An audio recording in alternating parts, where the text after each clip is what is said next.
Hell won't stop them. Do you understand? No, I don't. Who's them? Single quote quote. Just please stay at the hostel. I like you, Joanne. I don't want anything bad to happen to you because you don't know the area. I was getting frustrated. I have maps. At this point, I'm like, why are you not listening to this person? This person's obviously disturbed by you staying overnight. Like, come on! This is like a serial killer story. It's like some horror story. This could only be written in Hollywood. Oh well, let's see how it goes here. Oh boy. That's not what I mean. Then what do you mean? Can you just tell me? What's out there? I've already said too much.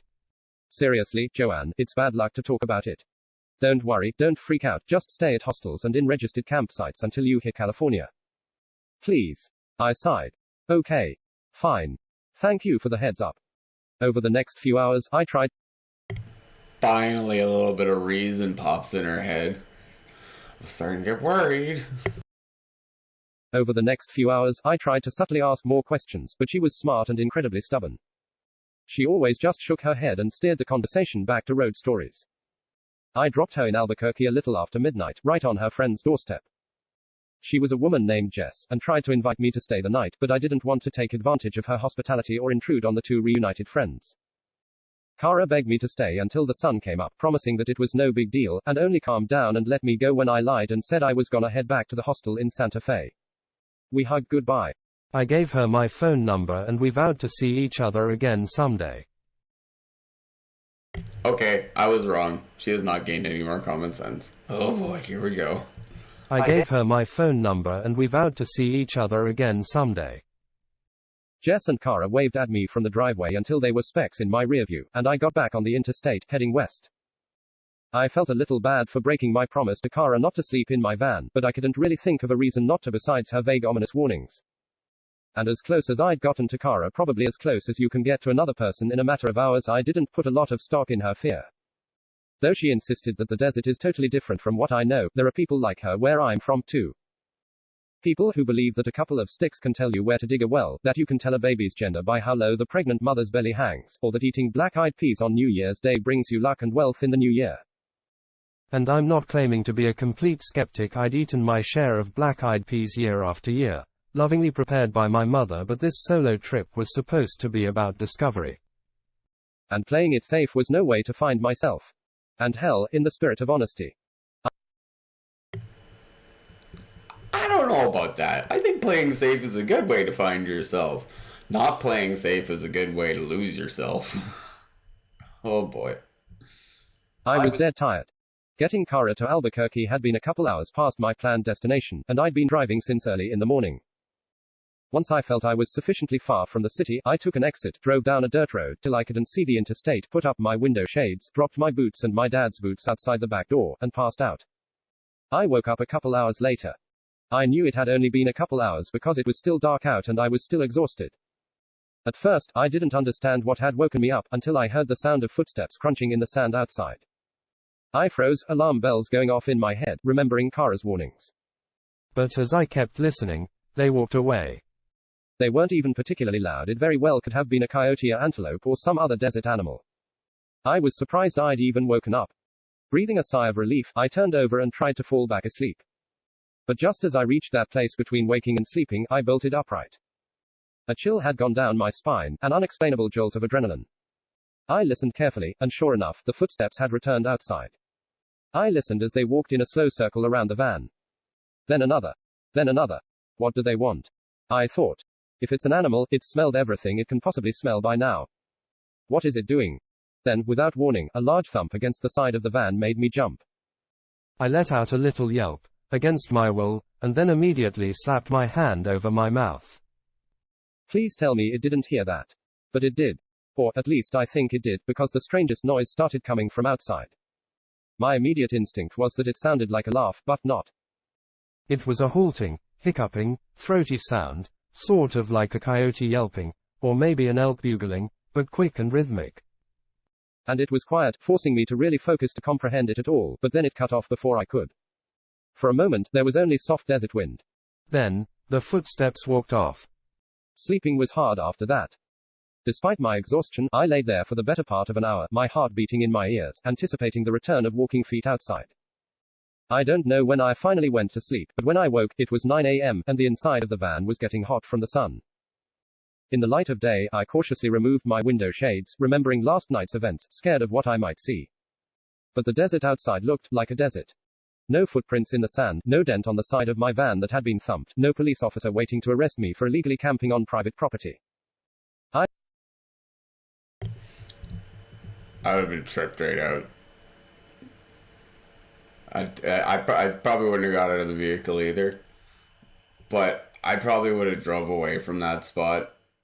I just would have, like, I don't know, I would have pushed through. No amount, yeah, I would have been out of there. Just got some balls. I felt relief course through me. I laid in my cot eating a granola bar, laughing at how scared I'd been, how I'd let Kara's warnings terrify me. Last night had probably just been a confused animal, or maybe even just a nightmare, a concoction of my paranoid and sleep-deprived brain. Looking out now, I couldn't believe I'd been so scared of somewhere so gorgeous. It had been dark already when we'd crossed into New Mexico the night before. Looking now, it was my first real look at the desert. The bright yellow sand was dotted with shrubs and cacti. In the far distance I saw a beautiful mesa, like something out of a painting, striped red and orange and rich dark brown. I took a few pictures to text to my mother when I had service again. Eating done for the time being, I stretched, ready to get back on the road. I opened the back door of the van. My boots had moved. A chill ran through me. The night before, I swear I dropped them with the heels towards the van, the pairs right beside each other. Now, they were about a foot from the back door, facing it, as if two invisible people were standing there staring at me. It made me feel uneasy. Why would somebody move my boots? It must have been the person messing with me last night, right? Well, very funny. I quickly put my shoes on and threw my dad's in the back, hopped in the driver's seat, and peeled out of there. I wasn't going to wait to see if the prankster was still around. Bad omens. People turning shoes. I don't actually know what that means, but I'm getting chills from it. Though I got a bit of a later start than I wanted, it was a good day. I made a few stops at places Kara had mentioned to me that I wanted to check out: a turquoise store where all the jewelry was hand-carved, pretty, but expensive, a restaurant that sold antelope burgers, tasty. Before ending the day with a beautiful hike up a mesa to watch the sunset. The trail was totally empty, which I was initially pleased by. The empty parking lot meant I could spend the night there without causing any problems, and there's nothing worse than noisy tourists ruining your quiet contemplation of nature. But after the sun dipped below the horizon, and I was confronted with the reality of walking back to my car in the dark, knowing I was the only human being for miles around, I began to feel a little uneasy, remembering the events of the previous night. I'm just saying, this person's full of a lot of unthoughtfulness. Like, not a lot of thoughts going on here. Like, you're just letting everything go over their head. Oh boy. My flashlight had a strong beam, which I kept to the ground, not interested in seeing what was around me. I felt a paranoid itch on the back of my neck. I kept trying to remind myself that I was 100 miles away from where I'd been the night before, that was just a random run-in with a jackass who wanted to fuck with me, on and on, but no amount of logic can talk you out of an uneasy feeling. At one point, I swore I heard footsteps crunching behind me, but every time I stopped to listen, the footsteps stopped too, and I realized it must be my own feet scaring me.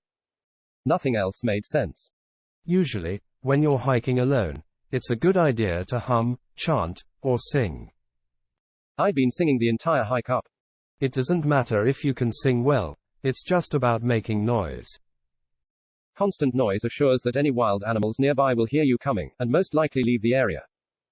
Most animals only attack when startled, so if they can hear you coming from far away, you won't scare them, they won't feel the need to defend themselves, and everything is just a whole lot nicer for all parties involved.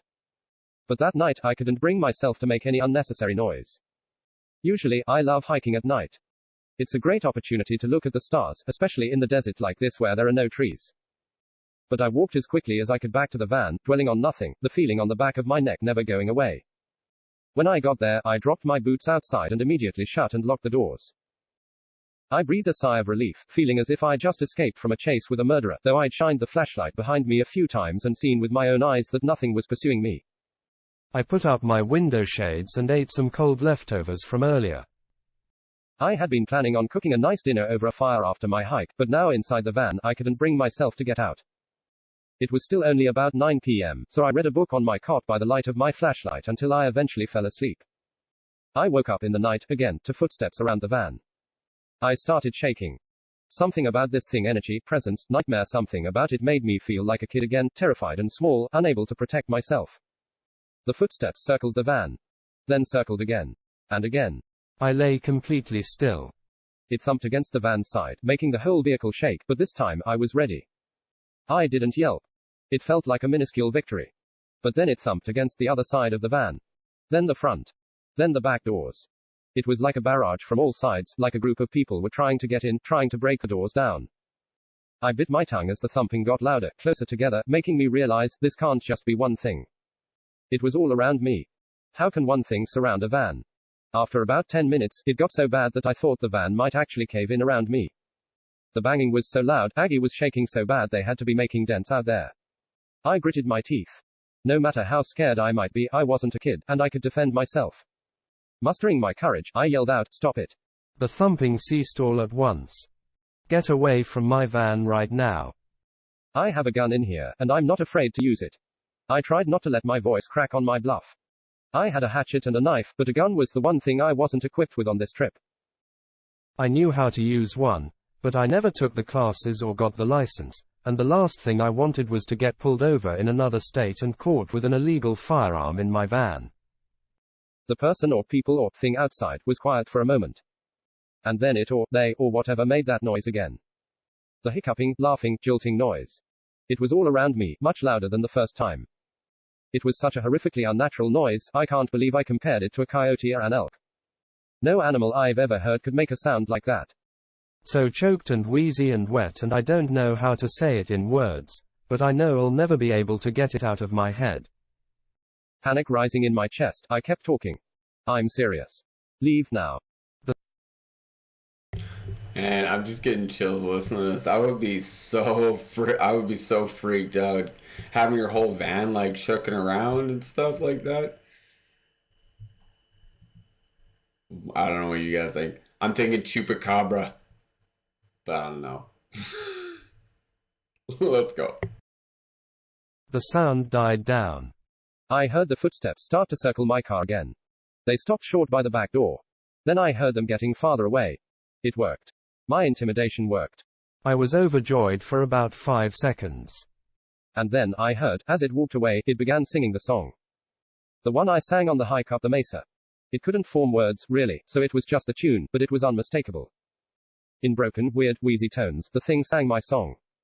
My blood froze. It had been watching me. It was the same thing from the previous night. There was no denying that now. I don't know how, but it had followed me here, it had seen me hike, it had followed me back to the van. The feeling on the back of my neck all the way back hadn't been paranoia, it had been my body trying to warn me. I felt sick. A million questions flew through my mind. Yeah, sick. I would be hopping in my front seat and getting out of there, just driving right out of state. I would be getting as far from there as humanly possible. Like, what the actual F? A million questions flew through my mind. We were totally alone on the trail. If it wanted to hurt me, why hadn't it done it when we were both outside? Can it not touch me? Why not? Or does it not want to?